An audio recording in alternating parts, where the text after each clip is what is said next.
rekan-rekan, kembali lagi saya hadir Arga Dumadi bertemu dengan Anda semua yang saya harap pastinya juga hari ini sehat-sehat semua, kabarnya baik semua, dan kembali lagi kami akan mengajak Anda untuk berbincang-bincang ini dengan Biro Pengadaan Barang dan Jasa Pemda Daerah Istimewa Yogyakarta. Dan tentu saja seperti biasa juga saya ini tidak sendirian, sudah hadir bersama kami di sini. Sudah ada Ibu Rosdiana Puji Lestari STMeng. Beliau ini merupakan Kepala Biro Pengadaan Barang dan Jasa Biro PBJ Pemda Daerah Istimewa Yogyakarta. Baik ya Bu ya, kabarnya ya Bu ya? Alhamdulillah. Alhamdulillah, baik.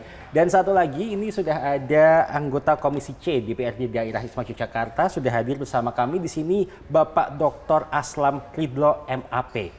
Baik juga ya Pak Aslam ya Pak ya? Alhamdulillah, sehat selalu. Sehat selalu harus.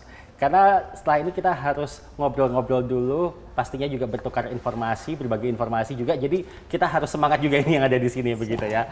Baik, berbicara tentang pengadaan barang dan jasa, ini kan merupakan suatu kegiatan yang sifatnya kompleks, tidak berdiri sendiri. Dan karena kompleks itu sendiri pun juga ini cukup rentan terhadap risiko ataupun juga kesalahan-kesalahan yang mungkin ini bisa terjadi. Bisa terkait juga dengan kualifikasi barang mungkin yang tidak sesuai, kemudian juga keterlambatan, atau mungkin juga penyelewengan administrasi begitu. Dan tentu saja untuk mengatasi ini semua dibutuhkan manajemen risiko. Dan ini yang menjadi bahasan kita pada hari ini. Kita akan bahas mengenai manajemen risiko dari pengadaan barang dan jasa gitu. Kalau gitu langsung saja kita mulai pertama dari Ibu terlebih dahulu ya. Ini saya ingin bertanya Ibu berkaitan dengan manajemen risiko ini yang sudah dilangsungkan oleh Biro Pengadaan Barang dan Jasa ini seperti apa Bu? Ya, makasih Mas Arga. Selamat siang Pak Aslam. Oke, Bapak Ibu sekalian kami sampaikan, tadi disampaikan ya bahwa pengadaan barang jasa ini merupakan satu kegiatan yang sangat kompleks. Ya. Kemudian prosesnya banyak memiliki tahapan. Ya, dan setiap tahapannya itu mempunyai potensi resiko dan sebagainya. Nah, yang sudah kami lakukan adalah yang pertama melalui keputusan Sekda DIY nomor 84 tahun 2021 yang merupakan perubahan dari SK Pak Sekda dari nomor 80 tahun 2020 terkait SOP yang ada di pengadaan barang jasa. Di dalamnya SOP yang kami susun ini kan banyak nih Pak. Ya. Mas. Nah, salah satunya adalah terkait SOP manajemen risiko. Di dalamnya kita mengatur secara rigid resiko apa saja yang bisa terjadi dalam setiap proses tahapannya. Kemudian kita juga membuat matriks di dalamnya, matriks resiko ini yang kemudian secara detail yang pertama kita lakukan selain mengidentifikasi setiap prosesnya, kira-kira resiko apa saja sih yang mungkin terjadi di dalam setiap prosesnya itu. Kemudian kita akan melihat potensi apa saja yang kemudian apa yang harus kita lakukan untuk mengantisipasi resiko itu. Kita petakan, kita identifikasi, kemudian kita menyusun rencana aksi untuk penanggulangan resiko tersebut. Jadi semuanya sudah kita lakukan Mas, kita membentuk SOP dan juga matrik, di mana di dalam matrik yang sudah kita susun itu harapannya itu akan menjadi panduan pada saat kita melaksanakan mitigasi resiko. Dan mengingat risiko ini kan mungkin sifatnya dia akan sering berubah juga ya mengikuti perkembangan zaman, dinamis. Ini pun kan dinamis begitu ya Bu. Ini langkah apa yang dilakukan? Dari SOP dan matriks itu kita lakukan kaji ulang setiap tahunnya. Banyak hal yang kita lakukan untuk mereview matriks ataupun mitigasi manajemen risiko itu. Tidak hanya terkait permasalahan yang terjadi pada saat berlangsungnya proses tersebut, karena proses pengadaan barang jasa ini kan dinamis, termasuk juga aturan-aturan yang dari pusat itu juga sering ada beberapa penambahan dan sebagainya, ada perubahan dan sebagainya. Nah ini yang kemudian selalu kita kaji ulang setiap tahun. Kemudian juga kita akan mendapatkan informasi apa yang harus kemudian kita lakukan terhadap mitigasi resiko yang sudah kita susun ini. Dari beberapa, misalnya ada audit, bukan hanya inspektorat ya, tapi audit eksternal, BPKP, BPK, KPPU. Nah, yang kemudian akan mengaudit kita itu masukan-masukan dari mereka itu akan kita tuangkan dalam kaji ulang terhadap mitigasi risiko yang sudah kita susun. Oke, baik. Kita beralih ke Pak Aslam dulu. Pak Aslam, terkait dengan manajemen risiko ini sendiri, ini apakah dari DPRD sendiri juga melakukan pengawasan tertentu begitu Pak? Jadi DPRD itu punya tugas pokok dan fungsi kewenangan itu 3. 1 legislasi, kemudian yang 2 budgeting, kemudian yang ketiga itu pengawasan. Dan pengawasan ini bisa diimplementasi pelaksanaannya melalui alat-alat kelengkapan DPRD. Ada komisi, ada badan anggaran, ada badan legislasi. Nah, dalam konteks pengawasan, ini tentu pengawasan yang dilakukan oleh DPRD itu pengawasan mulai dari perencanaan, kemudian perencanaan itu maksudnya dari perencanaan APBD sampai penetapan APBD, kemudian pengadaan tadi itu, kemudian yang ketiga pelaksanaan, sampai dengan evaluasi dan tindak lanjut. Ini ruang-ruang yang menjadi ruang pengawasannya DPRD. Maka sebenarnya kalau kita merunut tugas dan kewenangan DPRD dalam konteks kewenangan pengawasan ini, maka janjinya tugas DPRD itu orang yang abot tanggung jawabnya besar. Karena harus mempertanggungjawabkan pengawasan mulai dari perencanaan sampai dengan evaluasi. Nah, dalam konteks diskusi kita hari ini, meminimalisir manajemen risiko. Ya. Problemnya adalah sepanjang manusia itu ada, maka kejahatan itu pasti akan selalu ada. Itu yang pertama yang pertama saya mau sampaikan. Artinya apa yang bisa dilakukan oleh pemerintahan daerah, sama terus pemerintahan daerah, gubernur dan DPRD, itu hanya meminimalisir, menghilangkan sama sekali itu tentu akan keluar dari sunatullah. Karena dulu iblis itu sudah sumpah serapah dengan Tuhan bahwa kalau dia dikeluarkan dari surga, maka sepanjang hidupnya anak Adam saya akan goda sampai dengan hari kiamat. Dan itu diberikan izin sama Tuhan, sehingga sepanjang manusia ada, maka kejahatan akan ada. Nah, karena ketentuannya sepanjang manusia itu ada, maka kejahatan ada, yang bisa dilakukan oleh pemerintahan daerah itu ya meminimalisir, menghilangkan sama sekali tidak bisa. Nah, dalam konteks meminimalisir ini tentu tidak kurang-kurang itu upaya yang sudah dilakukan. Kaitan dengan regulasi berupa undang-undang, peraturan pemerintah, kemudian peraturan gubernur, peraturan sekretaris daerah tadi, marka-marka regulasinya itu sudah ada. Tapi ya manusia itu kan biasanya semakin kejepit itu akalnya semakin kreasinya ada itu. Semakin kreatif. Nah, semakin kreatif ketika dia tersebut. Nah, oleh karena itu sekali lagi dalam konteks pengadaan barang dan jasa yang bisa kita lakukan adalah meminimalisir. Akan tetapi pada saat yang sama upaya kita meminimalisir itu jangan sampai kemudian justru mempersulit ruang bagi penyedia barang dan jasa untuk berbuat secara maksimal. Kadang-kadang keinginan kita baik, kita membuat marka yang lebih mempersempit pemahaman kita, ben detail itu. Nah, akan tetapi juga kita berharap jangan sampai peraturan-peraturan yang kita susun dalam kerangka meminimalisir tadi itu justru jangan sampai mempersempit ruang aktualisasi penyedia barang dan jasa untuk memaksimalkan kualitas pekerjaannya. Bahwa mereka harus memenuhi SOP yang ditentukan oleh pemerintah daerah, ya. Karena tetapi pada yang sama juga pemerintah daerah dalam ini Bukabiro dan jajarannya juga tidak bisa serta-merta cukup dengan hanya SOP tertulis. Ya. Karena harus ada misalnya recheck insting. Ya. Bu Rusdiana ini sudah pengalaman kira-kira penyedia barang dan jasa ini berpotensi ngapusi orang. Itu kan dibutuhkan apa ya? Dibutuhkan kemampuan personality untuk memastikan selain lolos dari SOP ini, kan teman-teman di PBJ harus memastikan bahwa di luar konteks administrasi ini penyedia barang dan jasa ini benar-benar iso tak percaya, orang ngapusi. Dan ini kan butuh skill yang tidak tertulis tadi itu. Ya, maka ini dibutuhkan koordinasi di internal PBC. Ya.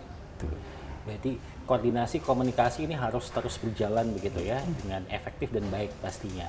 Tapi berbicara tentang SOP sendiri, Bu, mengingat bahwa risiko ini kan tentu saja kita tidak mengharapkan ini, tapi memang apapun itu pasti selalu ada risikonya begitu. Apakah memang ada hal-hal yang ini memiliki semacam seperti margin error begitu? Misalnya seperti keterlambatan gitu, masih ada margin errornya berapa hari atau bagaimana itu? Ya, sebenarnya itu semua sudah diatur di Perlem LKPP, Pak. Oke. Jadi memang ada batasannya. Ya. Proses pengadaan itu harus sekian. Ketika ada perubahan jadwal, Ya. karena ada kondisi tertentu, itu ada waktunya, dikasih waktu memang, tapi kan tetap ada batasannya. Kalau kita menganutnya ke Perlem LKPP, pasti Oke. ada. Ya, baik. Dan berkaitan dengan pengawasan, apakah ini juga memang ada evaluasi rutin begitu Pak dari DPRD sendiri? Seperti yang tadi saya sampaikan, jadi titik tidak baiknya barang dan jasa itu pintunya kan banyak. Pintunya itu mulai dari perencanaan. Bu Rusdiana melakukan tupoksinya kaitan dengan syarat-syarat pengadaan barang dan jasa. Tapi di dokumen perencanaan, dalam konteks persyaratan pengadaan barang dan jasa sudah lolos menurut evaluasi teman-teman PBC. Akan tetapi dokumen perencanaannya ternyata ada sesuatu yang pada saat pelaksanaan itu ada dokumen yang terlewatkan. Contoh misalnya saya belum dicek Mbak Ros kaitan dengan Pelabuhan Gesing itu. Katanya dulu perencanaannya itu tidak mungkin kolam itu dikeduk akan keluar airnya. Tapi ternyata kan di situ di bawah kolam itu ternyata ada sumber air. Begitu dikeduk kolamnya, sumber airnya keluar gitu. Dan itu kan di luar konteks perencanaan konstruksi. Yang kemudian harus ada upaya-upaya, saya tidak tahu proses administrasinya di pengadaan barang dan jasa. Artinya di saat dokumen perencanaan disusun ini ya harus komprehensif. Sehingga dokumen itu benar-benar mewakili kebutuhan apa? Kebutuhan pengadaan barang yang bersangkutan. Misalnya pengadaan gesing itu namanya pendaratan ikan, kolam pendaratan ikan. Kaitan dengan kondisi alamnya dan sebagainya itu harus tuntas. Sehingga begitu perencanaannya clear, tuntas, di proses pengadaan barangnya tuntas, di pelaksanaannya juga harus sesuai dengan perencanaan. Sehingga baik buruknya konstruksi itu juga tidak serta-merta hanya di pintu pengadaannya, tapi di perencanaannya juga harus komprehensif, clear dan clean itu. Nah, kami di DPRD itu yang bisa kami lakukan itu di perencanaan. Kalau yang di perencanaan dan di pelaksanaan. Kalau yang di pengadaan, ini kami tidak begitu banyak berinteraksi dengan biro karena kami tidak ingin ada konflik interest di situ. Karena sangat riskan karena menunjuk perusahaan dan memilih perusahaan itu tidak bisa terlepas dari orang, maka kaitan dengan pengadaan barang dan jasanya itu yang kami lakukan hanya saran setelah kegiatan selesai. Tapi kalau proses pelaksanaannya DPRD Komisi C tidak pernah secara langsung melakukan pengawasan karena untuk menghindari konflik interest. Oke, berarti ini belum ada kebijakan-kebijakan tertentu dari DPRD sendiri terkait dengan manajemen risiko ini begitu Pak? Tentu ada. Pada saat perencanaan, misalnya kami diskusi di komisi itu kaitan dengan perencanaan APBD tahun 2026 misalnya.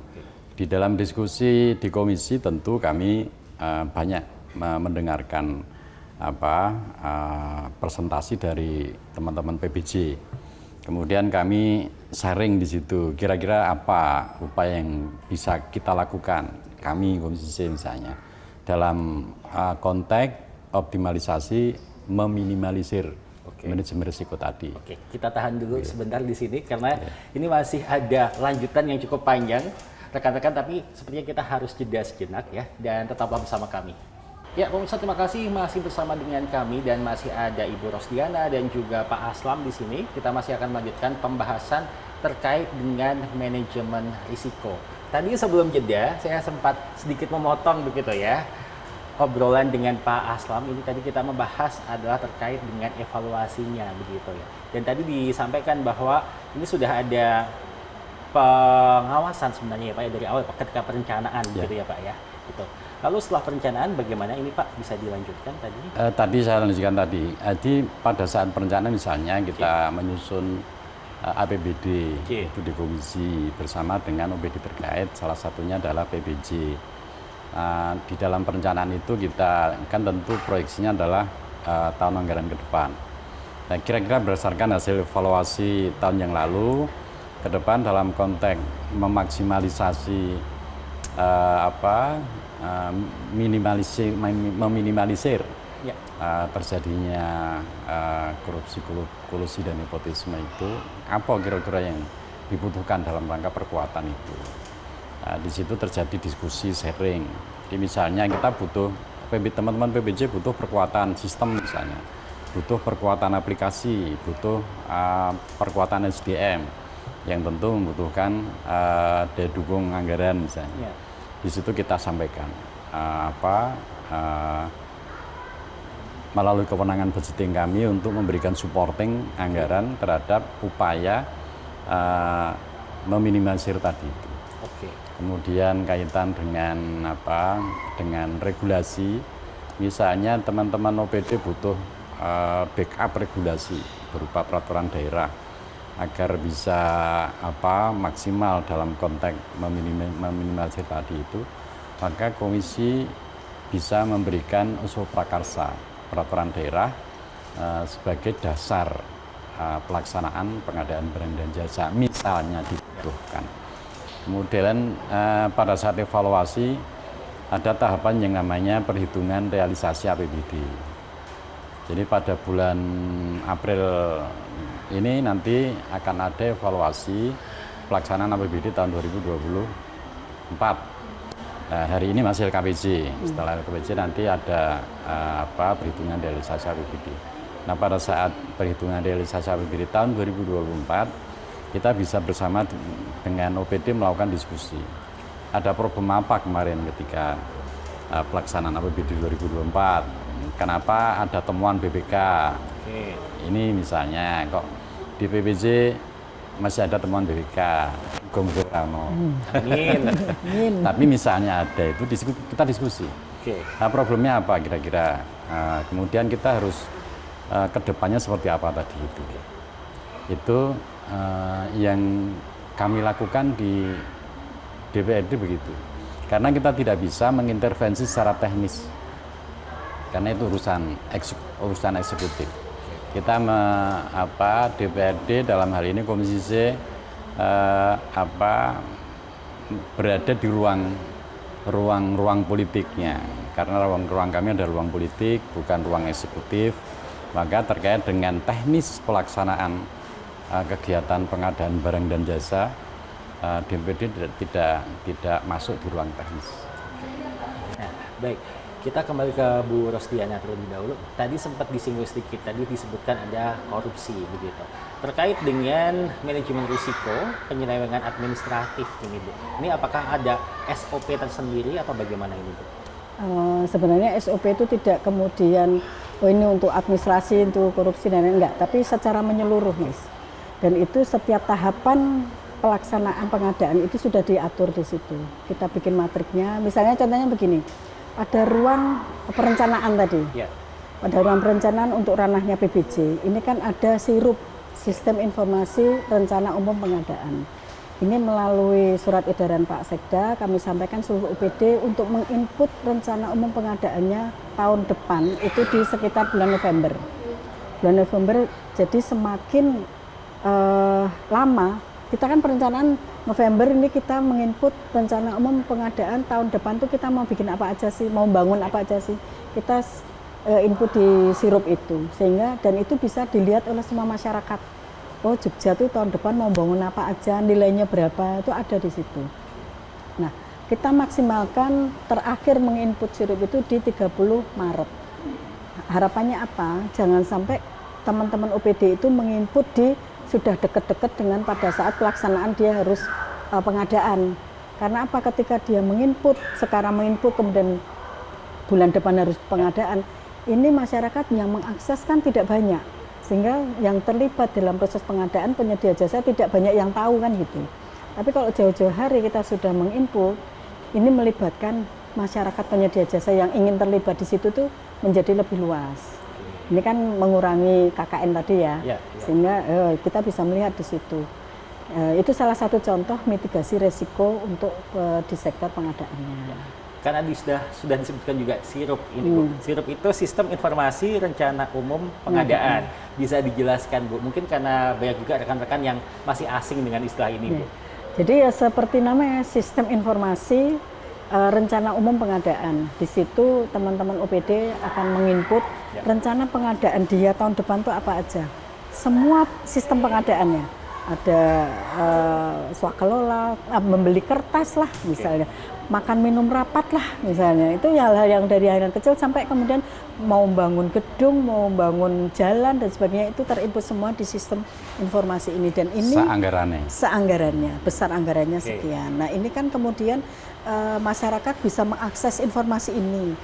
Penyedia jasa kan bisa, oh saya pengen ikut nih nawar yang pekerjaan ini, saya ingin ikut nawar di penyediaan makan minum rapatnya misalnya begitu. Jadi semua terinformasi sehingga harapannya masyarakat itu menjadi lebih prepare. Kalau saya pengen ikut yang ini saya harus apa aja ya persyaratan yang harus saya siapkan. Nah ini kan membuka peluang sebanyak-banyaknya masyarakat untuk bisa kontribusi di situ. Baik, ini juga sebenarnya mungkin bisa dikatakan sebagai salah satu manajemen risiko karena ini sifatnya kan menjadi transparan begitu ya. Iya, karena prinsip dari pengadaan barang jasa itu efektif, efisien dan akuntabilitas. Harus terjaga di situ. Baik. Nah, kalau tadi kita membahas masalah korupsi, ini kan sesuatu yang sifatnya sangat sensitif begitu. Apakah ini juga kemudian ada intervensi dari pemerintah pusat juga terkait pengaturan dari pengadaan barang dan jasa begitu, Bu? Oh iya. Jadi kita melihat ada yang namanya MCPKPK, Monitor for Prevention. Jadi KPK itu dari sisi bidang pencegahan korupsi itu mempunyai program MCPKPK tadi.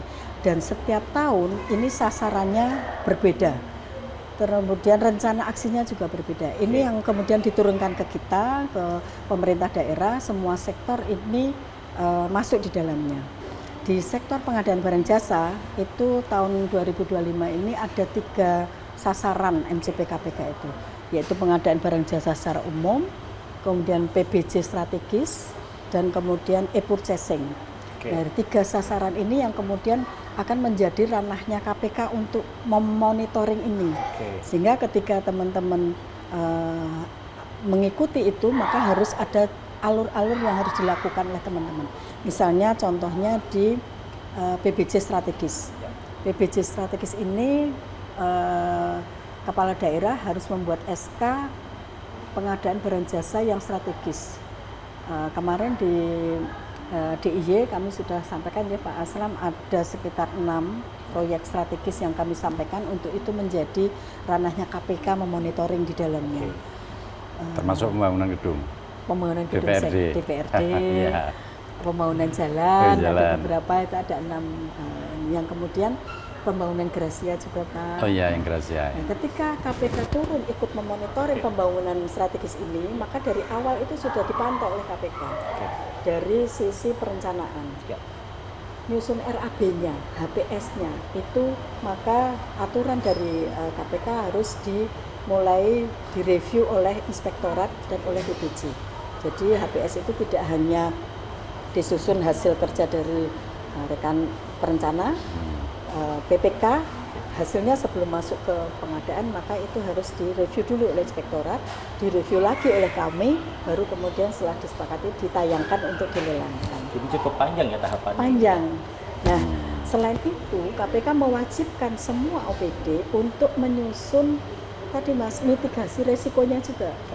Resiko korupsi yang bisa terjadi di OPD-nya masing-masing itu apa saja. Maka mereka harus menyusun juga teman-teman OPD ini.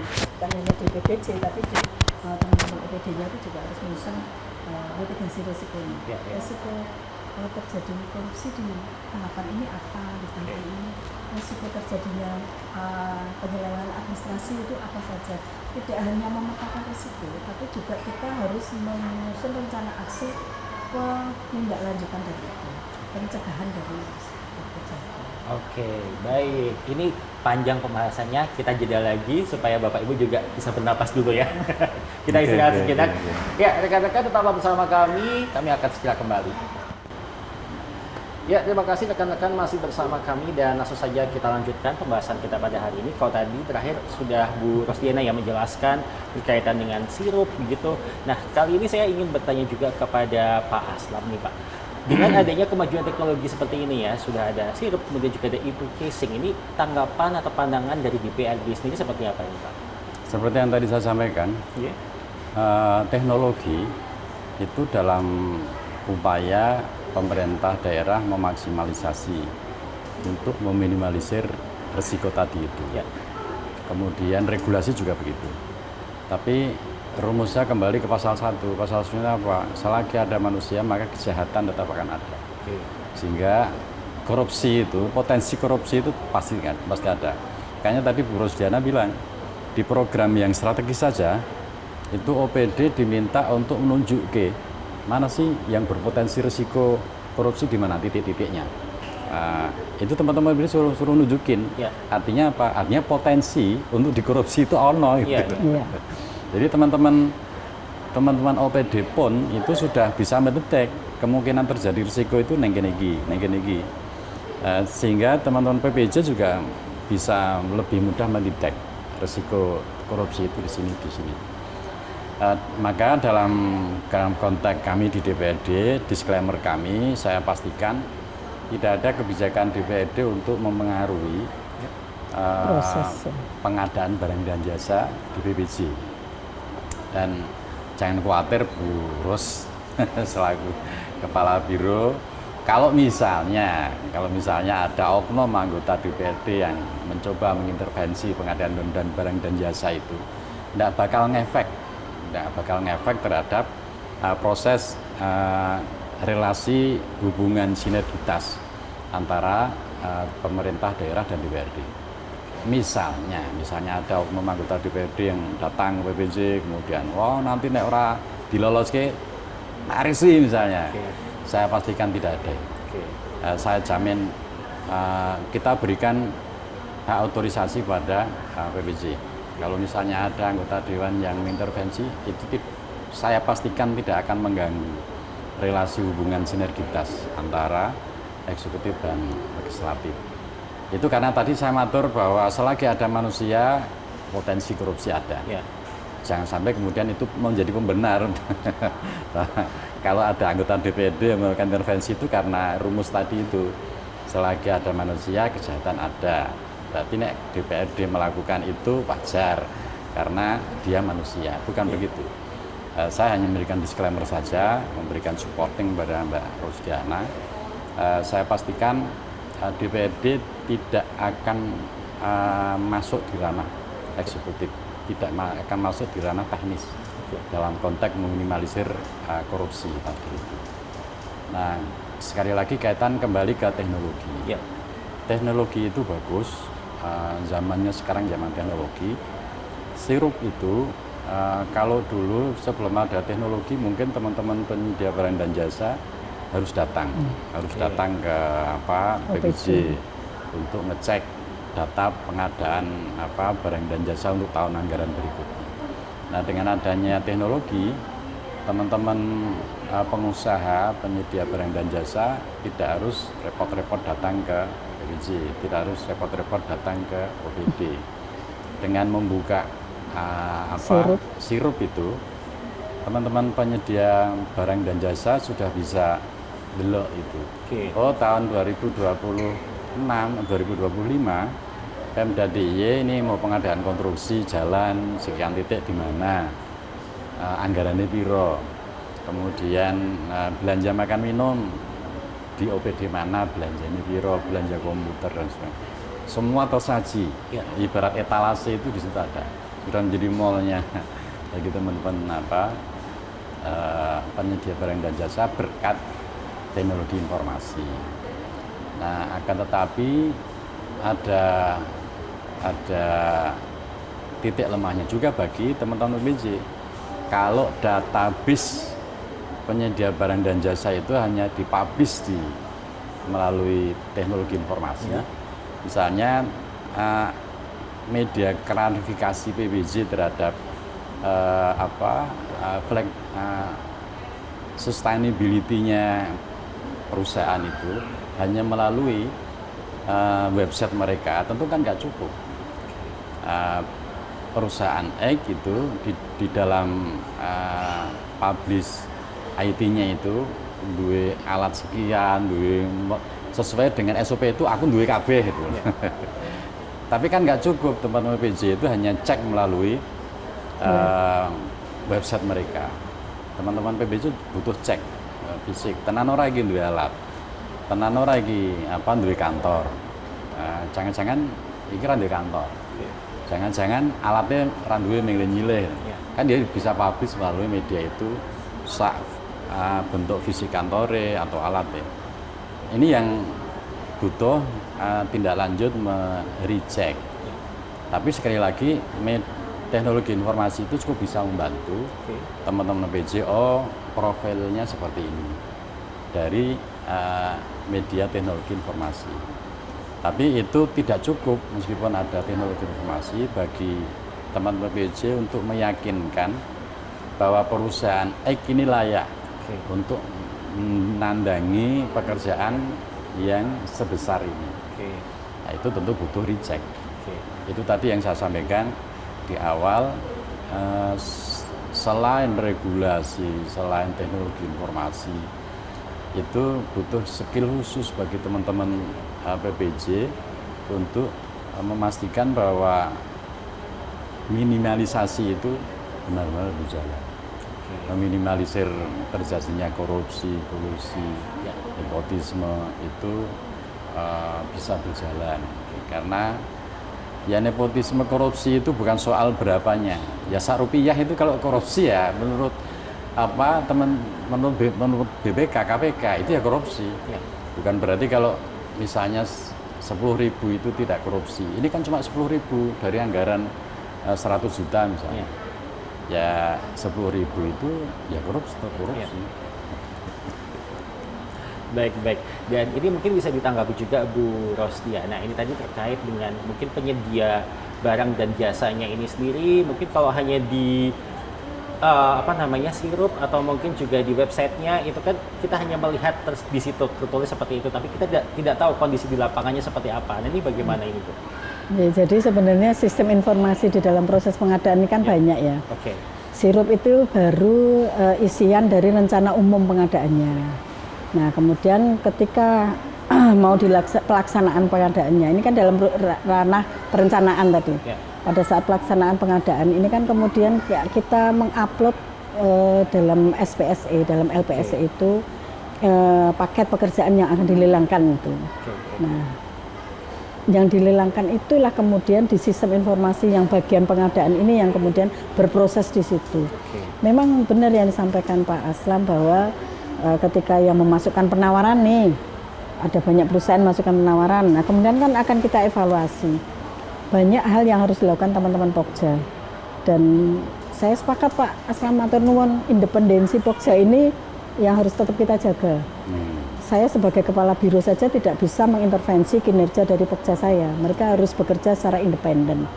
Tidak boleh ada indikasi dari luar yang kemudian terjadi penekanan terhadap kinerja mereka.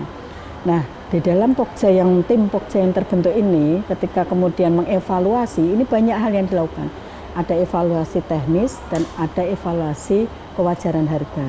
Dalam evaluasi teknis ini, teman-teman Pokja akan melihat dari harga penawaran kok pagunya 10 kok dia hanya menawar sampai 70.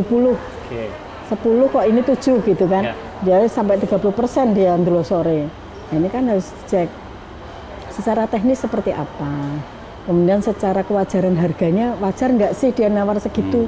Rego pasir itu sampai saiki piro to ning pasaran. Nah, ternyata dia nawarnya segini. Oh, kenapa dia bisa nawar segitu?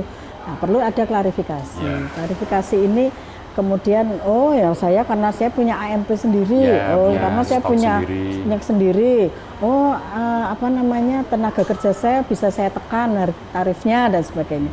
Itu kan ranahnya para penyedia untuk kemudian menampilkan harga yang mereka bisa menawar dari paket yang disampaikan. Nah, itulah yang dilakukan teman-teman Pokja untuk kemudian bisa bismillah menunjuk si A sebagai pemenang. Memang semuanya tidak kemudian saya tahu susah untuk mendapatkan yang terbaik, Pak. Tapi di ranah pengadaan dengan segala macam aturan yang ada, dengan segala macam regulasi yang harus kita patuhi, maka si A, menunjuk pemenang si A ini yang ada berbagai risiko di dalamnya, menyertai itu ada. Ini menjadi ranahnya teman-teman kami di PBJ untuk ya dengan ranah yang itu. Intinya semua yang kita lakukan sesuai regulasi, dan ketika kita menunjuk pemenang dengan segala resikonya itu kemudian menjadi ranahnya PPK, kita tidak lepas tangan begitu saja, Pak. Kita akan tetap support PPK pada saat pelaksanaannya, minimal dalam arti kita ikut kalau PPK meminta untuk membentuk tim teknis yang membantu pekerjaannya, maka kita akan support personel untuk ikut dalam tim teknis itu. Yang pertama, kemudian yang kedua support kita ya kalau pekerjaan fisik kita akan ada monitoring lah ke lapangan. Teman-teman Pokja ini akan memonitoring ke lapangan, oh ternyata yang kita tunjuk kemarin pekerjaannya kok masih kurang bagus atau oh sudah bagus, ini kan menjadi catatan bagi teman-teman Pokja. Oke. Mungkin itu. Nah, apakah ini juga ada evaluasi rutin begitu Bu dari biro sendiri?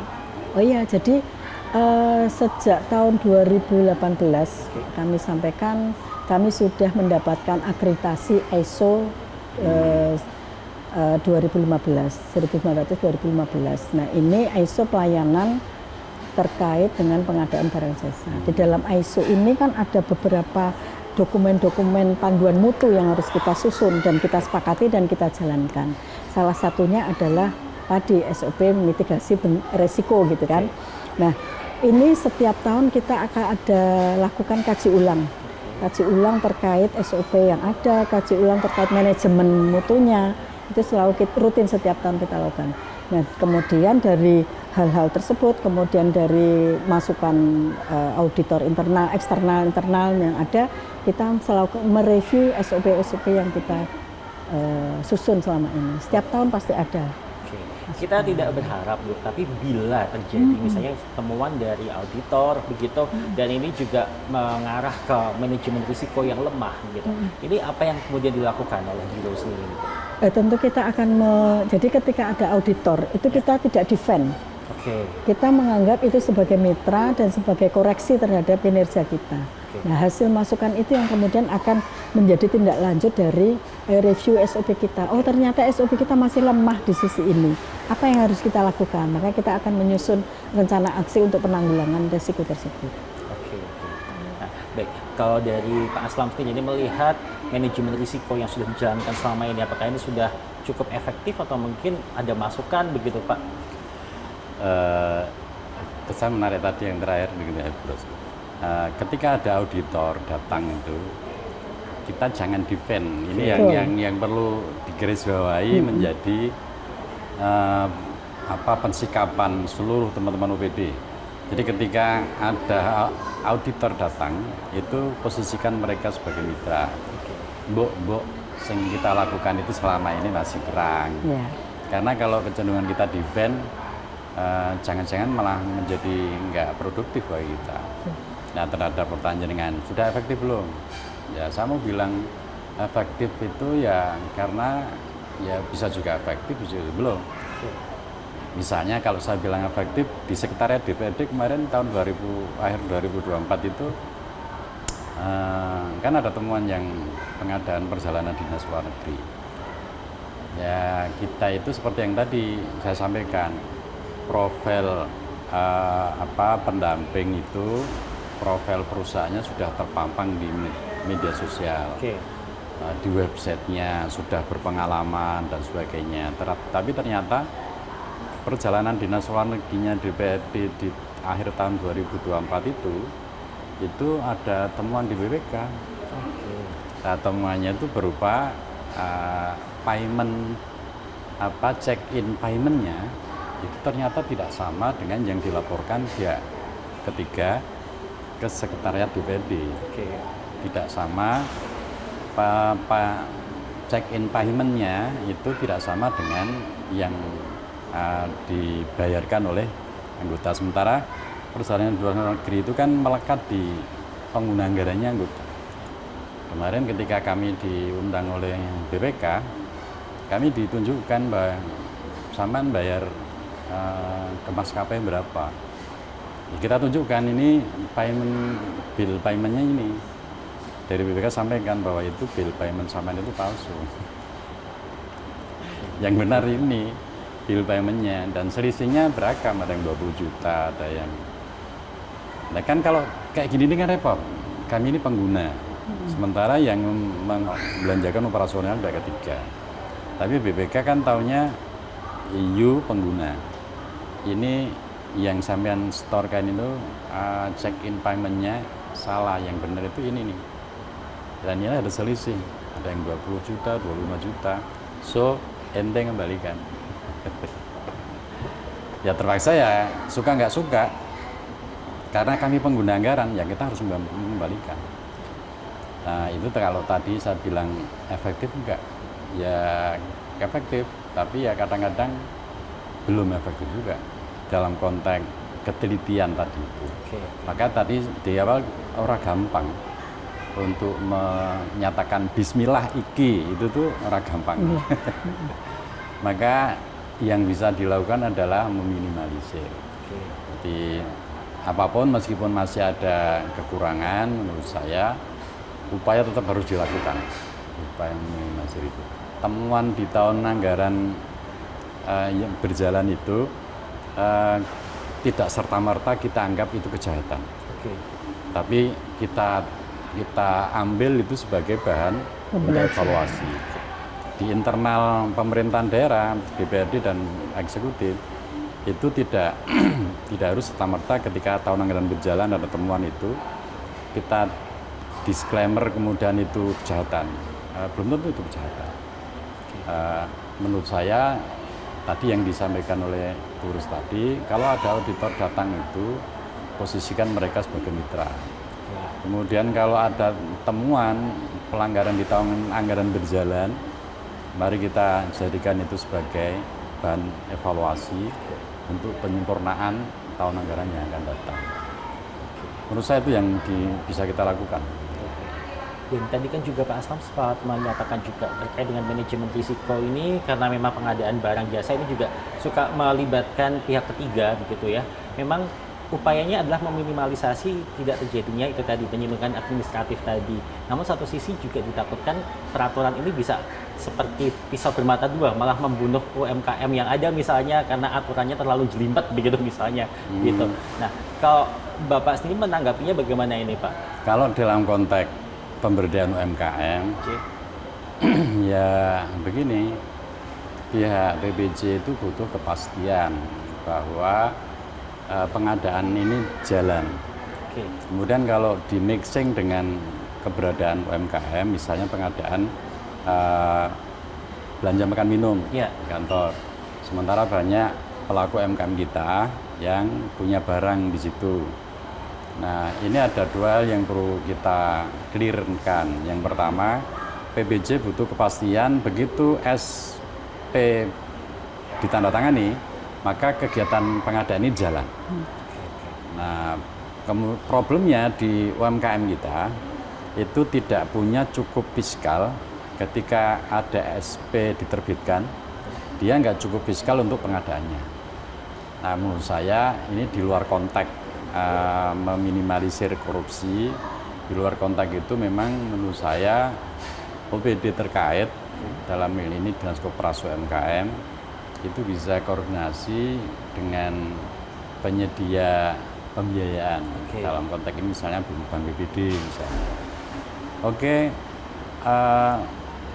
Bu Ros, ini UKM ini tolong dong berikan ruang untuk pengadaan makan minum. Bu Ros ngendika, lah itu netane SP didit pora wong-wong kuwi gitu kan. Nah, tugasnya Dinas Koperasi UMKM memastikan ada.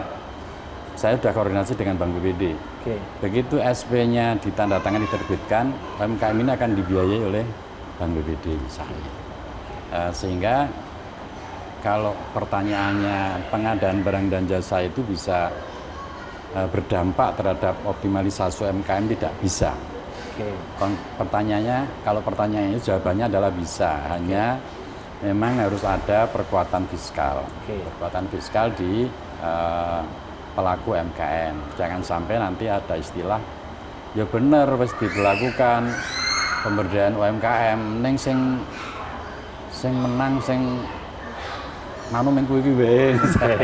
Ya. Berarti aku sing pelaku UMKM cilik-cilik ini ora tau diruang misalnya. Ya karena mereka nggak punya basic fiskal yang cukup. Nah, harapan kami dalam konteks pengadaan ini ada perkuatan dari teman-teman OPD Dinas Koperasi UMKM, berikan mereka akses pembiayaan. Oke. Sehingga ketika mereka mengikuti lelang dan mereka dinyatakan menang, dia ready pembiayaannya. Jangan sampai menang sambate biaya ning ngene Mbak Ros. Balik lagi malahan nanti ya. Baik, ini tampaknya kita juga sudah menuju akhir dari diskusi kita pada hari ini. Jadi mungkin dari Ibu Ros terlebih dahulu bisa diringkas pembicaraan kita pada hari ini terkait dengan manajemen risiko ini, Bu. Ya, makasih Mas Arga. Jadi kita bicara tentang mitigasi risiko itu tidak berarti kita hanya bicara untuk menghindari masalah. Oke. Kan bukan itu. Ya. Tapi kita kemudian mengidentifikasi, kemudian kita akan menganalisa risiko tersebut dampaknya seperti apa, kemudian kita harus melakukan tindak lanjutnya. Nah, untuk melaksanakan rencana aksi tindak lanjut untuk pengurangan atau meminimalisir risiko itu, kita bisa mengoptimalkan secara penuh sistem informasi yang ada, peningkatan SDM-nya, dan sebagainya. Akhirnya kita semua berupaya, dan upaya ini tidak bisa hanya berhenti 1 tahun, enggak. Ini akan terus menerus karena regulasi juga dinamis, persoalan atau permasalahan juga dinamis, sehingga apa yang sudah kita tetapkan, matriks, SOP, dan memang secara rutin harus kita kaji ulang. Dan akan kita review terus menerus dengan berbagai macam masukan dari eksternal dan yang lainnya. Mungkin itu Mas, yang penting tetap semangat untuk melakukan mitigasi resiko supaya minimal ini menjadi semakin seminimal mungkin. Oke, jadi kita benar-benar bisa meminimalisasi kesalahan-kesalahan yang ada. Betul, begitu ya, Bu? Resiko-resiko ya. Baik, risiko-risiko yang ada. Baik, kalau dari Pak Aslam sendiri, ini bagaimana Pak tanggapannya terhadap diskusi kita semua ini hari ini, manajemen risiko ini Pak? Yang pertama tadi kita sampaikan, sepanjang manusia ada maka kejahatan akan ada. Oke. Termasuk di dalamnya adalah kolusi dan nepotisme. Kemudian korupsi itu bukan soal berapa banyak, tapi berapapun itu korupsi. Oke. Mau 1 miliar, mau 100 juta, mau 10.000 itu korupsi. Nah, kemudian apa kemudian yang bisa dilakukan oleh pemerintah daerah sebagai penanggung jawab pengadaan barang dan jasa dengan realitas tadi itu? Yang bisa dilakukan ya tadi meminimalisir. Tidak yang bisa dilakukan tidak bisa kemudian meniadakan sama sekali, tidak bisa. Yang bisa dilakukan adalah minimalisir, kemudian learning by doing. Setiap ada temuan di tahun anggaran berjalan akan menjadi catatan dan perbaikan untuk tahun anggaran berikutnya. Kuncinya adalah jujur, berani membuat inisiatif, gagasan, berani mengeksekusi, dan berani mengevaluasi secara jujur terhadap kebijakan yang sudah ada. Karena kadang-kadang teman-teman itu nggak mau jujur, nggak mau jujur, kecenderungannya nggak mau jujur, kemudian defend gitu. Akan sulit malah mengurai penyempurnaan tindak lanjutnya. Saya kira itu. Oke, baik, terima kasih banyak Bu Rosdiana dan juga Pak Aslam sudah bergabung bersama kami ya, sudah berbagi informasi bersama kami semua yang ada di sini. Yang pasti itu tadi memang untuk pengadaan barang dan jasa ini sifatnya itu kompleks begitu. Jadi memang manajemen risiko ini sangat dibutuhkan dan manajemen risikonya pun ini juga cukup kompleks begitu. Yang mana dari Biro Pengadaan Barang dan Jasa pun tidak dapat berdiri sendiri pastinya. Ini memang butuh banyak dukungan juga dari berbagai pihak. Baik, dan tampaknya sudah berakhir pula diskusi kita pada hari ini. Sudah 1 jam kami menemani Anda rekan-rekan. Dan kami akan kembali lagi dengan topik-topik menarik lainnya. Makanya sampai jumpa lagi.